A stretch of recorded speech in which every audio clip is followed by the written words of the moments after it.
आप सबों को मेरा नमस्ते। ह्यूमन वैल्यूज़ इन मध्यस्थ दर्शन इस कोर्स में आप सबों का स्वागत है। आज की कक्षा में हम लोग बौद्धिक नियम को थोड़ा विस्तार से समझने का काम करेंगे। तो पिछली 2-3 कक्षाओं में देखेंगे तो हम लोगों ने मानव लक्ष्य को समझने का काम किया था और ये देखा था कि सामूहिक रूप में जीते हुए धर्म, अर्थ, काम और मोक्ष, ये 4 हमको अपने लक्ष्य के रूप में समझ में आते हैं। अर्थ का तात्पर्य सुविधाओं की भौतिक रासायनिक वस्तुओं की आवश्यकता को पूरा करने से। काम का तात्पर्य अपनी कामनाओं को, अपनी इच्छाओं को, अपनी ज़रूरतों को पूरा करने के अर्थ में सुविधाओं का प्रयोग करने से। तो ये अर्थ को देखेंगे तो ये अर्थ कामनाओं की पूर्ति के लिए प्रयोग होते हैं। ये दिखाई देता है कि अगर कामनाएं हमारी नियंत्रित हो, समझपूर्वक हो, व्यवस्थित हो तो ये अर्थ का सदुपयोग होता है। अगर कामनाएं हमारी अनियंत्रित हों, अव्यवस्थित हों, उन्मादपूर्वक हों तो इसका दुरुपयोग होता है। तो ये दिखता है कि धर्म पूर्वक जब अर्थ और काम को हम सुनिश्चित करते हैं तो हमारा जीना व्यवस्थित हो पाता है। धर्म विहीन ढंग से जब हम अर्थ और काम को सुनिश्चित करने का कोशिश करते हैं तो अर्थ की जगह पर संग्रह करते हैं और काम की जगह पर हम भोग उन्माद में, प्रिय के उन्माद में उलझ जाते हैं। तो श्रेय मार्ग का तात्पर्य धर्म पूर्वक अर्थ और काम को सुनिश्चित करते हुए मोक्ष के लिए प्रयास करने से है। और हम लोगों ने पिछले क्लास में इस पर चर्चा को शुरू किया था कि धर्म पूर्वक जीने का तात्पर्य प्रकृति के नियमों को समझ करके, समाज के नियमों को समझ करके, अपने बौद्धिक नियमों को समझ करके व्यवस्थित होकर के जीने से है। तो धर्म का तात्पर्य यहाँ व्यवस्था से है। व्यवस्थित होकर के जीना हमारी अपनी तृप्ति के लिए भी ज़रूरी है, समाज में परस्परता की तृप्ति के लिए भी ज़रूरी है। तो धर्म पूर्वक जीने को हम लोगों ने बौद्धिक नियम, सामाजिक नियम और प्राकृतिक नियम के पालन के रूप में पहचाना था। और हम लोगों ने ये बात भी की थी कि इन सभी स्तरों पर जीते हुए व्यक्तिगत, पारिवारिक, सामाजिक, राष्ट्रीय, अंतर्राष्ट्रीय, इन सभी स्तरों पर जीते हुए अपेक्षित कर्तव्य एवं दायित्व का निर्वाह करने से हम मोक्ष के लक्ष्य की ओर, जागृति रूपी लक्ष्य की ओर, सर्वतोमुखी समाधान रूपी लक्ष्य की ओर, निरंतर सुख रूपी या आनंद रूपी लक्ष्य की ओर गति कर पाते हैं। इसी संदर्भ में आज हम लोग बौद्धिक नियम को समझने का काम करेंगे और धीरे धीरे ये बात भी देख पाएंगे कि बौद्धिक नियम ही सामाजिक एवं प्राकृतिक नियम का आधार है। क्योंकि ये बात समझ में आती है कि व्यवहार के रूप में हम जो कुछ भी करते हैं या कार्य के रूप में, उत्पादन के रूप में हम जो कुछ भी करते हैं वो सब के मूल में हमारा भाव है, हमारा विचार है, हमारा समझ है।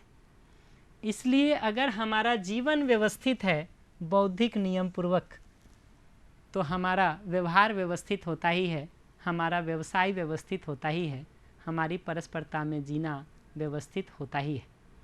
तो सामाजिक नियम और प्राकृतिक नियम इन दोनों के आधार के रूप में पहचानेंगे तो बौद्धिक नियम दिखाई देता है। बौद्धिक नियम का तात्पर्य वैसे नियमों से है, उन सिद्धांतों से है जिसके आधार पर हमारी अपनी जीवन की क्रियाएं व्यवस्थित होती हैं। तो उनको अगर देखें तो असंग्रह, स्नेह, विद्या, सरलता और अभय, इन 5 सिद्धांतों के रूप में पहचाना गया है। इनके अभाव को देखें तो संग्रह, द्वेष, अविद्या, अभिमान और भय के रूप में पहचाना गया है। ये पांचों को अगर देखें, संग्रह, द्वेष, अविद्या, अभिमान, भय, तो इनको हम में से कोई भी नहीं चाहता। ये हमारे लिए दुख के, समस्या के कारण बनते हैं। तो भयपूर्वक जीना हम में से किसी को भी स्वीकार नहीं होता। अभिमान पूर्वक, अहंकार पूर्वक कोई हमारे साथ प्रस्तुत होता तो हमको स्वीकृत नहीं होता। इसी तरह कोई हमारे साथ द्वेष करे या दूसरों के संग्रह के कारण हमें सुविधाओं का अभाव हो जाए, हमारी ज़रूरतें पूरा नहीं हो, तो भी हमें दुख होता है। और अविद्या को देखें, अज्ञान को देखें, तो हम में से कोई भी आदमी नासमझ नहीं रहना चाहता। हम में से हर आदमी समझदारी को अपने में सुनिश्चित करना ही चाहता है। इस रूप में संग्रह, द्वेष, अविद्या, अभिमान और भय ये हमारे दुख के, समस्या के कारण बनते हैं। तो हम एक एक करके ये जो बौद्धिक नियम है, असंग्रह, स्नेह, विद्या, सरलता और अभय, इन पांचों को समझने का प्रयास करेंगे। तो असंग्रह का तात्पर्य व्यय के लिए आय करने से है। व्यय के लिए आय का तात्पर्य अपनी आवश्यकताओं की पूर्ति के अर्थ में सुविधाओं का उत्पादन करने से है। तो व्यक्तिगत स्तर पर अथवा पारिवारिक एवं सामाजिक स्तर पर जिन सुविधाओं की हमको आवश्यकता है, उन्हीं सुविधाओं का हम उत्पादन करते हैं। तो असंग्रह पूर्वक जीने के लिए दो मूलभूत ज़रूरत है।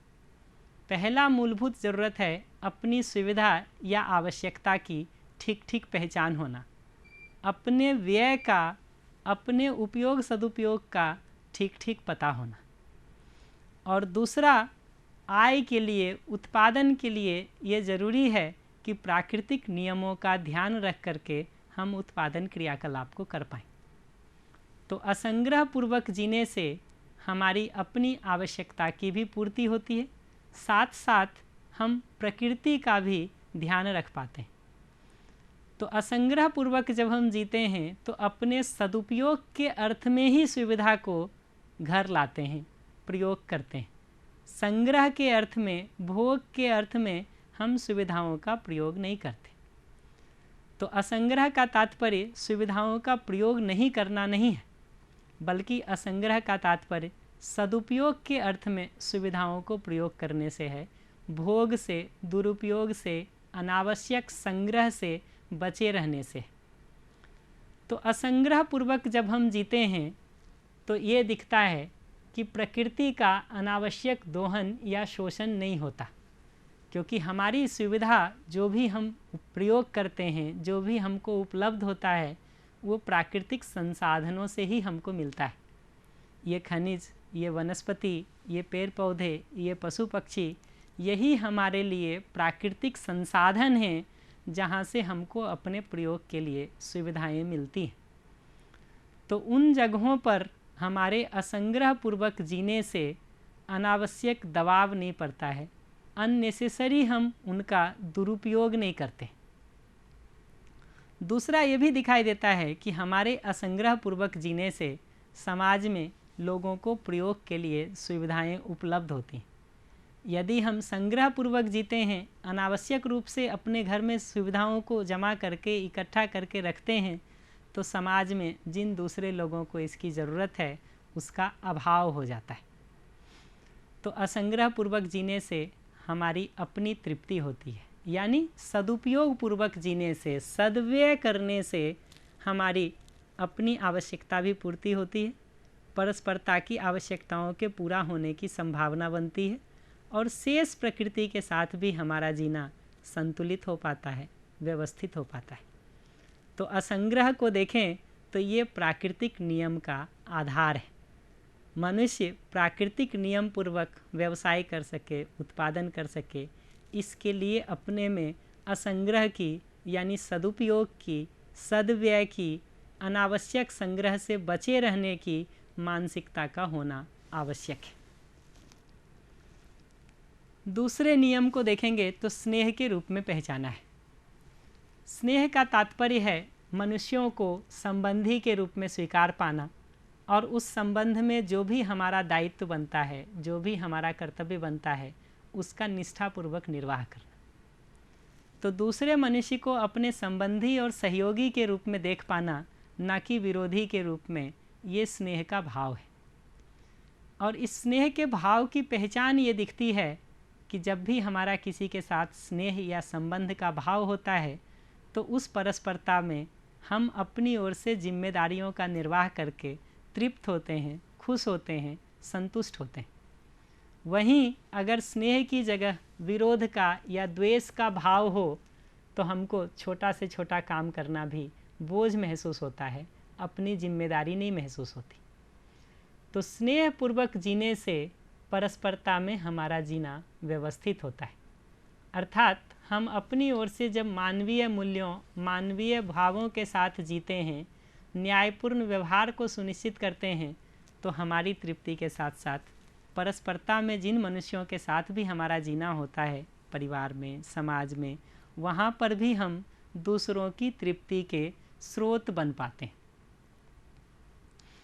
तो असंग्रह और स्नेह, इन दोनों को सुनिश्चित करने से हमारा शेष प्रकृति के साथ जीना ठीक होता है और मनुष्य की परस्परता में जीना ठीक होता है। तो शेष प्रकृति के साथ असंग्रह पूर्वक हम व्यवस्थित होते हैं और मनुष्य की परस्परता में हम स्नेहपूर्वक व्यवस्थित होते हैं। तो असंग्रह और स्नेह, इन दो सूत्रों से हमारा व्यवहार और व्यवसाय दोनों व्यवस्थित हो जाता है। तो स्नेह सामाजिक नियम का आधार है।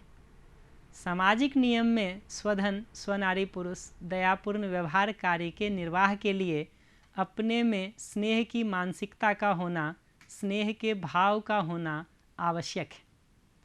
तो असंग्रह और स्नेह ये क्रमशः प्राकृतिक और सामाजिक नियम पूर्वक जीने की प्रेरणा है, आधार है। और इन दोनों के आधार पर जीने से हमारा परस्परता व्यवस्थित होता है। इस रूप में परस्परता में अनुकूल अध्ययन अभ्यास के लिए एक सहयोगी वातावरण मिलता है कि हम में से हर आदमी अध्ययन और अभ्यास पूर्वक वास्तविकताओं को समझ सके। इसके लिए अनुकूलता असंग्रह और स्नेहपूर्वक जीते हुए वातावरण में ही मिलती है। अगर असंग्रह की जगह संग्रह हो और स्नेह की जगह द्वेष हो तो हम अपने में अंतर्द्वंद में घिरे होते हैं, तनाव में, उलझन में घिरे होते हैं। ऐसी स्थिति में हमारा वास्तविकताओं के ऊपर ध्यान देना और उसको समझने का काम करना ये बिल्कुल भी नहीं हो पाता, बल्कि हम अपने को छोटी छोटी चीज़ों पर भी कंसंट्रेट नहीं कर पाते। तो असंग्रह और स्नेह के साथ अध्ययन और अभ्यास पूर्वक वास्तविकताओं को समझने का काम हो पाता है।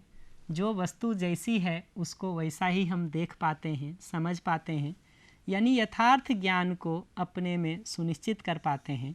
यही विद्या है। तो विद्या का तात्पर्य स्वयं में सही समझ को, यथार्थ ज्ञान को सुनिश्चित करने से।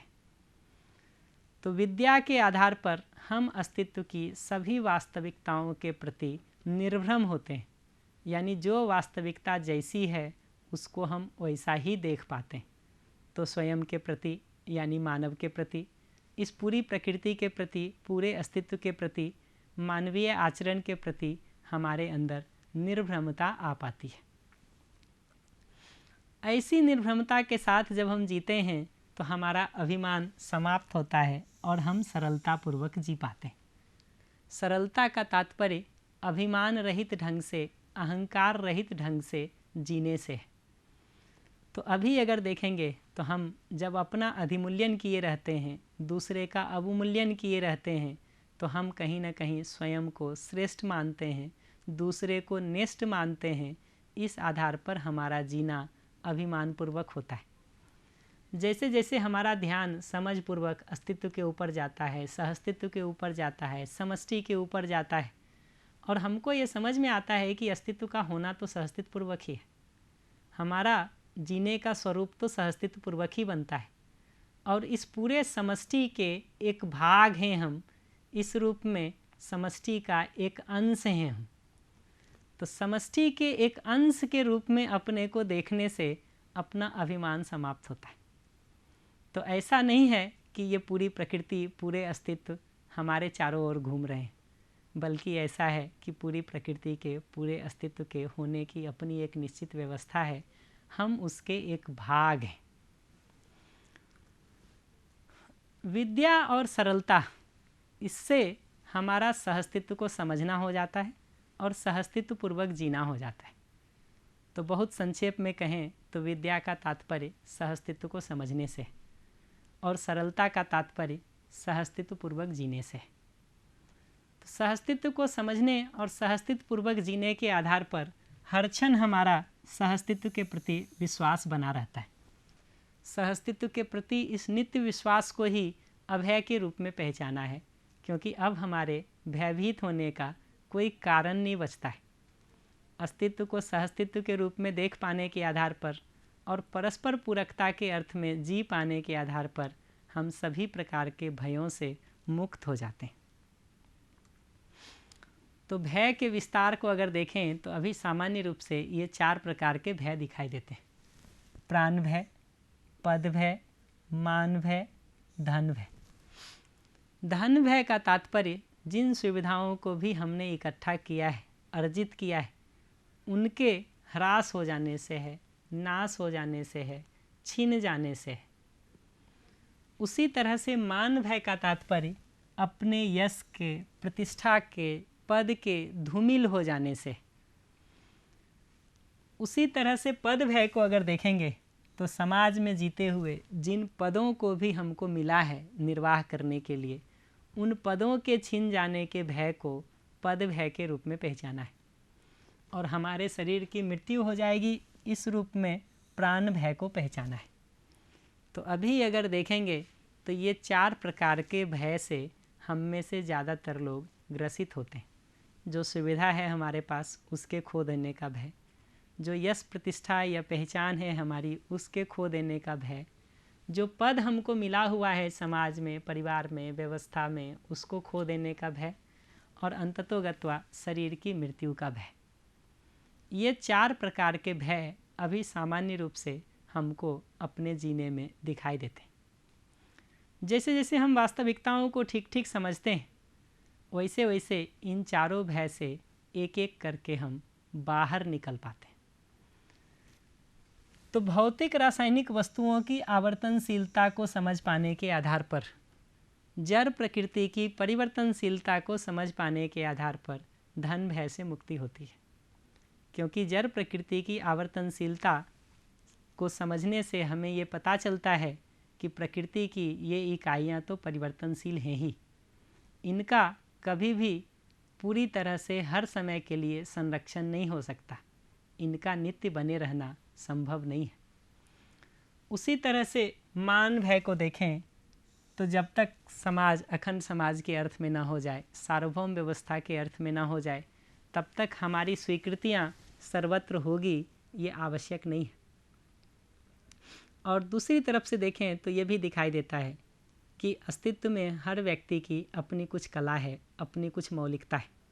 इस आधार पर हर कोई अपनी अपनी विशिष्टताओं से युक्त है ही। इस रूप में हर किसी का सम्यक आकलन होना, हर किसी का सम्मान होना आवश्यक है।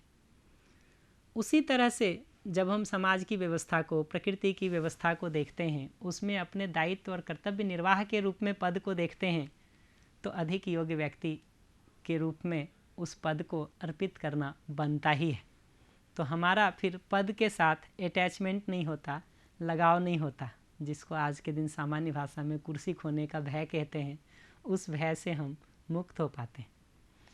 इसी तरह से जीवन की निरंतरता को समझने के आधार पर और शरीर को जड़ प्रकृति का एक भाग के रूप में समझने के आधार पर हमको प्राण भय से मुक्ति मिलती है।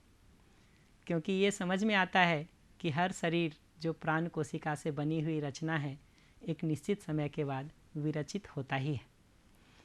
तो उसी को संक्षेप में यहाँ लिखा है कि प्राण का हरण, पद का वियोग, मान का भंग तथा धन का व्यय, ये सभी नियति क्रम में होने वाली, यानी अस्तित्व में स्वाभाविक रूप से होने वाली प्रक्रिया है।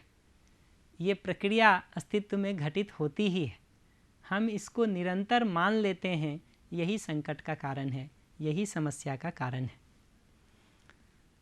तो ये बात दिखता है कि प्रकृति की आवर्तनशीलता को समझने के आधार पर धन भय से, प्राण भय से मुक्ति होता है। क्योंकि जड़ प्रकृति परिवर्तनशील है, उसमें संगठन विघटन पूर्वक नई नई रचनाएं बनती ही रहती हैं और पुरानी रचनाओं के बिखरने का काम होता ही रहता है।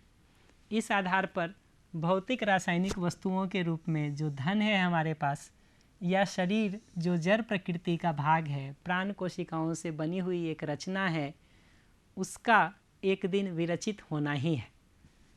तो प्रकृति की इस आवर्तनशीलता को समझने के आधार पर धन भय एवं प्राण भय से मुक्ति होता है।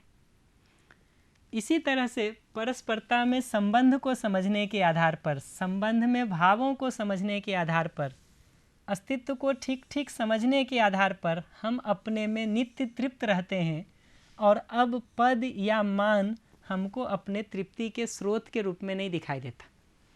तो अब हम निर्णय इस आधार पर लेते हैं कि अस्तित्व सहज है या नहीं, प्रकृति सहज है या नहीं, सहअस्तित्व के अर्थ में है या नहीं, ना कि अपने पद को बनाए रखने के अर्थ में, अपने मान को बनाए और बचाए रखने के अर्थ में हम निर्णय लेते हैं। तो समझ के आधार पर, संबंध में भाव के सुनिश्चित होने के आधार पर पद भय और मान भय से हमारी मुक्ति होती है। तो जो पांचों समस्या को हम लोगों ने पहचाना था, संग्रह, द्वेष, अविद्या, अभिमान और भय के रूप में, उसमें यह दिखता है कि सदुपयोग के अर्थ में सुविधा की आवश्यकता को पहचानने से संग्रह की प्रवृत्ति का उन्मूलन होता है। क्योंकि संग्रह हम इसीलिए करते हैं कि हमको अपनी सुविधा की आवश्यकता पता नहीं होती, तो हमको लगता है कितना इकट्ठा करके रख लें। इसी तरह से दूसरे से हम जुड़े हुए ही हैं, ये प्रकृति में जो दूसरे मनुष्य हैं वो हमसे जुड़े हुए ही हैं, इस रूप में मेरे संबंधी ही हैं। इस बात को देख पाने के आधार पर द्वेष का नाश होता है। क्योंकि द्वेष होने के मूल में कहीं ना कहीं हम दूसरे को अपने से अलग थलग देखते हैं। अपने से जुड़ा हुआ देखने के आधार पर द्वेष का नाश होता है। इसी तरह अध्ययन पूर्वक विद्या की सुनिश्चितता होने से अविद्या का नाश होता है। तो अविद्या के नाश का, अभाव का उपाय यही है कि अध्ययन और अभ्यास पूर्वक हम विद्या को अपने में सुनिश्चित कर लें। इसी तरह से सरलता को सुनिश्चित होने को देखें या अभिमान के अभाव को देखें, तो जैसे जैसे हम स्वयं को समष्टि के एक अंश के रूप में, एक भाग के रूप में देखते हैं, वैसे वैसे हमको ये दिखता है कि संपूर्णता एक बड़ी चीज़ है जिसके हम एक छोटे हिस्से हैं। इस रूप में अपने को श्रेष्ठ मानना और दूसरे को नेष्ठ मानना ये न्याय संगत नहीं है, बल्कि प्रकृति की हर इकाई का अपना एक महत्व है, अपनी एक मौलिकता है, उसका अपना स्वयं में व्यवस्था और समग्र व्यवस्था में भागीदारी का एक स्वरूप है। तो श्रेष्ठता को देखने के आधार पर, संपूर्णता को देखने के आधार पर हमारा अभिमान खत्म होता है। क्योंकि अभिमान के मूल में स्वयं की श्रेष्ठता का कहीं न कहीं भाव होता है, मान्यता होती है। इसी तरह से अस्तित्व को सहअस्तित्व के रूप में समझने के आधार पर और सहअस्तित्व पूर्वक जीने के आधार पर हमारे अंदर सभी प्रकार के भय का अभाव होता है। तो असंग्रह, स्नेह, विद्या, सरलता और अभय, इन पांचों की सुनिश्चितता के आधार पर हम क्रमशः संग्रह, द्वेष, अविद्या, अभिमान और भय से मुक्त हो पाते हैं। तो जहाँ से हम लोगों ने आज चर्चा को शुरू किया था कि बौद्धिक नियम को अगर देखें तो असंग्रह, स्नेह, विद्या, सरलता और अभय के रूप में पहचाना है। और ये बौद्धिक नियम को समझने का काम हम लोगों ने इसलिए शुरू किया था क्योंकि श्रेय मार्ग को हम लोगों ने धर्म पूर्वक अर्थ और काम को सुनिश्चित होने के रूप में पहचाना था, और धर्म को हम लोगों ने बौद्धिक नियम, सामाजिक नियम और प्राकृतिक नियम के रूप में पहचाना। तो इन तीनों नियमों का पालन करना ही धर्म पूर्वक जीना है, और इस धर्म को अपने आचरण में सुनिश्चित करना, समाज में, व्यवस्था में सुनिश्चित करना सर्व मानव की आवश्यकता है। और हम लोगों ने एक एक करके असंग्रह, स्नेह, विद्या, सरलता और अभय को समझने का प्रयास किया। तो असंग्रह का तात्पर्य सद्व्यय के अर्थ में, सदुपयोग के अर्थ में सुविधा की आवश्यकता को पहचान पाने से। स्नेह का तात्पर्य दूसरे को अपने संबंधी के रूप में स्वीकार पाने से है, अपने से जुड़ा हुआ देख पाने से है। विद्या का तात्पर्य अस्तित्व की सभी वास्तविकताओं के प्रति निर्भ्रम होने से है। सरलता का तात्पर्य अभिमान रहित ढंग से स्वाभाविक रूप में जो हमारी भूमिका है, जो हमारी जिम्मेदारी है, उस अर्थ में जीने से है। और अभय का तात्पर्य सहअस्तित्व के प्रति नित्य विश्वास बने रहने से। तो अगली कक्षा के पहले ये दो बातों की जांच परख करके देखी जाए। एक तो ये कि हम मनुष्यों के लिए और इस पूरी प्रकृति के लिए क्या ठीक है, हमारा असंग्रह और स्नेहपूर्वक जीना या संग्रह और द्वेषपूर्वक जीना। इनमें से कैसा विचार करते हुए हम अपने में तृप्त होते हैं और किसके आधार पर जीते हुए हम परस्परता में पूरक हो पाते हैं, असंग्रह और स्नेहपूर्वक जीने से या संग्रह और द्वेषपूर्वक जीने से। उसी तरह से ये बात भी जांच करके देखी जाए कि हमको अपने में क्या स्वीकृत होता है, सरलतापूर्वक जीना या अभिमानपूर्वक जीना। दूसरे हमारे साथ कैसा जीते हैं तो हमको स्वीकृत होता है, सरलतापूर्वक या अभिमानपूर्वक। इसी तरह से हम अभय में रहना चाहते हैं या भय में जीना चाहते हैं, इस बात की जांच परख करके देखी जाए। और जितना जितना इस जांच परख को करेंगे उतना उतना आपको अपने संस्कारों में, अपने भाव और विचार में गुणात्मक परिवर्तन महसूस होगा, जो हम में से हर मानव की मूलभूत पूंजी है।